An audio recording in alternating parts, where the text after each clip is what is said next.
Bueno, vamos a empezar el módulo 11, que es ciudadanía. Esta es parte de la unidad 4, es el primer tema que vamos a trabajar. Son 3 en total. Primera pregunta, y se define ciudadanía de las dimensiones normativa y sustantiva. Bien, parece una pava lo que voy a decir, pero ciudadanos no somos los que vivimos en la ciudad, como algunas veces me dicen en clase presencial. Una de las ventajas de no tener clase presencial. Somos ciudadanos porque tenemos derechos. Eso es lo que nos hace ciudadanos y no súbditos del gobierno. Tenemos derechos y por tanto, por eso se nos considera ciudadanos. Ahora bien, derechos y obviamente obligaciones, ¿no? Pero bueno, el hecho de tener derechos es lo que nos identifica como ciudadanos. ¿Por qué hablamos de dimensión normativa y sustantiva? Normativa, el hecho de tener derechos es una regla, es una norma, está establecido. O sea que todos somos ciudadanos. ¿Cuál es la diferencia de la sustantiva? La sustantiva es aquel ciudadano que además participa para defender, promover y luchar por estos derechos o agregar más derechos, ¿no? Esa sería un poco la diferencia. Entonces, la normativa, todos entramos en la categoría de ciudadanos por el hecho de que todos tenemos derechos, punto. La diferencia está en la sustantiva, que tiene que ver en que como sujetos políticos participamos. Básicamente es eso. ¿Cómo se relacionan con los conceptos activo y pasivo? Bueno, activo es aquel que participa, es el que cumple, además de la parte normativa, le agrega la sustantiva. El otro solamente se queda con la normativa. Soy ciudadano porque tengo derecho, punto, no hago un chongo. Esa es la diferencia. Las visiones de ciudadanía según Mill y Marx, bueno, Mill es liberal, entonces va a decir que está centrado en esta cuestión del hombre como individuo, fundamentalmente. Recordemos que la escuela liberal es la que pone al individuo por sobre la sociedad. Entonces dice, bueno, el carácter individual, tales como la libertad de pensamiento, sentimiento, libertad religiosa, propiedad privada, obviamente, eso hace al concepto de ciudadanía normativa. Marx, que es el que siempre hablamos de esta cuestión, de que él dice que en realidad la ciudadanía y el Estado en general es una herramienta que utilizan los poderosos para dominar a los débiles. No cree mucho en la concepción de esta ciudadanía como se conoce, ¿no? Bien. Explica brevemente qué consisten los derechos civiles, políticos y sociales. Lo vamos a explicar cortito. Los civiles son los necesarios para nuestra libertad individual. Entonces tiene con libertad de expresión, de pensamiento, religioso, el derecho a la vida, el derecho a la propiedad. Los políticos, votar y ser votado, poder participar, poder asociarnos en alguna agrupación, o un sindicato o lo que fuera. Y los sociales serían básicamente, yo digo los derechos del trabajador, no son los únicos, pero tienen que ver con esto, un derecho a la educación, por ejemplo, a una salud, son los que hacen a nuestro bienestar como personas. Bien.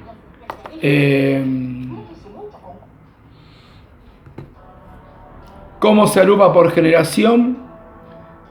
Los civiles y políticos son de primera generación, los sociales son de segunda generación.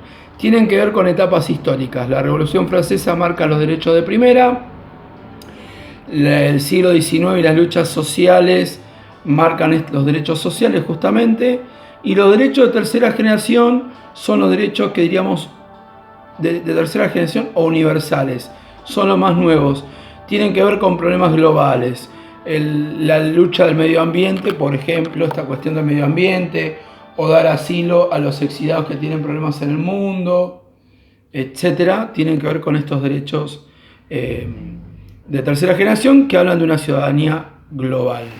Bien. Ciudadanía social, ¿por qué surge? Bueno, la ciudadanía social surge en la época, justamente está relacionado con Marx, cuando empieza a haber cuestiones, revolución industrial, esto lo vimos, y en el medio de la revolución industrial empieza a haber esta cuestión de que los dueños de las fábricas maltratan a los trabajadores, Ahí surge la cuestión social, que no solamente tiene que ver con el trabajo, sino con las pésimas condiciones de vida que tenía este sector, y cada logro que iban teniendo tienen que ver con esto. Hasta que en el siglo pasado, nosotros lo estamos viendo en historia, después del 30 surgen los estados de bienestar, que es cuando el Estado, también lo vimos en política, el Estado toma un rol social y económico, sobre todo con las clases más necesitadas. A eso se lo llama ciudadanía social, abocarse a satisfacer las necesidades básicas de la sociedad. Acá se vio muy bien, lo vimos en historia con Perón y duró hasta la década, hasta los militares, más o menos. Después de los militares adelante empezó a decaer. Bien, acá vimos, bueno, la importancia de la lucha de los trabajadores, ya lo explicamos. Los estados obviamente que de entrada no quieren saber nada, se terminan acomodando. Porque fue importante la época del apogeo del estado de bienestar, lo que acabo de explicar. Así que ya vamos directamente a tipos de ciudadanía. Bien. Dos preguntas tenemos. ¿Qué factores deben combinarse para lograr una ciudadanía plena? Bien. Dos cuestiones.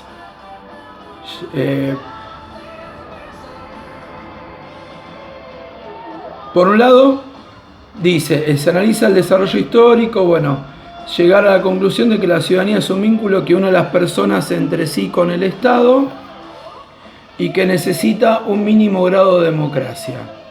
Perfecto. Quiere decir que entonces estamos en una relación conflictiva. Esto de poder unir a las personas y que haya un grado de democracia nos va a llevar a esto de yo me puedo expresar y decir esto me gusta, esto no me gusta, con lo cual se generan conflictos. Esta conflictividad se ve que la ciudadanía está inmersa en relaciones de poder y en luchas por acceder no solo a nuevos derechos, sino también prioridades sociales. Básicamente es esta cuestión.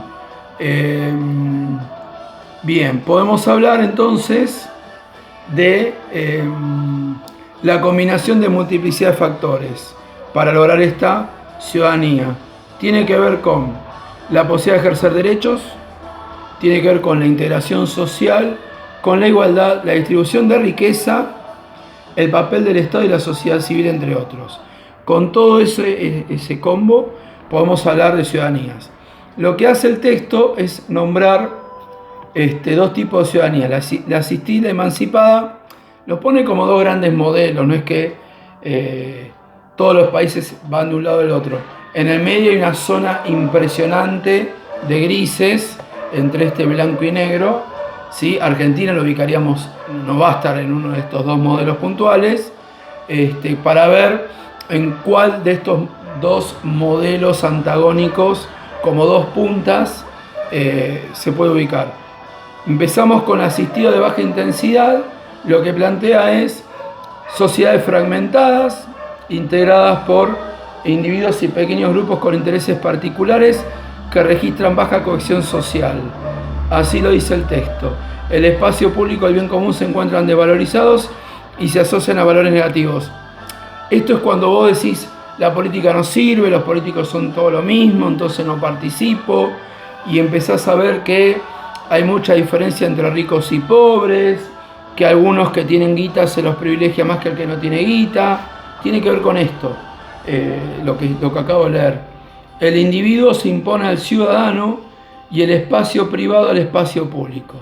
Me interesa más mi vida puertas adentro que puertas afuera. Hay poca participación, hay desgano, hay desvalorización de la política, del hecho de querer hacer algo por el otro. Entonces se reduce la ciudadanía a la cuestión normativa. Voy y voto. Punto. Como una forma de delegar poder, sin calentarme mucho. Pregunto el día anterior a quién voto, le pregunto a mamá, papá. Listo. Esto sería baja intensidad. Pone el ejemplo de Haití. Muchos países latinoamericanos están en esta situación, muchos países africanos también. Pone como contrapunto la ciudadanía emancipada. Los ejemplos serían las sociedades altamente desarrolladas, países como Alemania, Francia, Gran Bretaña, Japón. Suiza, Estados Unidos, serían el ejemplo de emancipado.